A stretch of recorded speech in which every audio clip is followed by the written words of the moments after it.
This is the CMC Connect Volatility Report. Meaningful losses were seen for a second consecutive day on US equity indices as investors booked profits from well-performing stocks and either diversified within the asset class or moved into bonds ahead of the expected Federal Reserve rate cuts later in the year. The Dow dropped by around 400 points, with one-day vol coming in at 10.79% against 9.04% on the month, whilst it was a similar display for the tech-heavy NASDAQ, although a notable bounce was seen heading into the close. One-day vol stood at 14.45% against 13.46% on the month.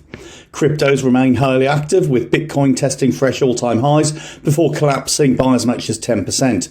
One-day vol on the legacy coin stood at 111.67% against 51% on the month. But yet again, it's Dogecoin that's a true outlier. The altcoin traded to above 20 cents before collapsing by around one-third, lifting daily vol to 374.88% against 134.74% on the month. And crude oil prices saw some elevated levels of activity on Tuesday as markets attempted to digest the impact of OPEC production cuts in light of lackluster demand from China, along with hopes that a ceasefire in the Gaza conflict could put further downside pressure on prices. A spike of almost $2 was seen in mid-afternoon trade, but this proved unsustainable, with the asset settling not far off one-week lows. One-day vol stood at 31.48% against 25.76% on the month.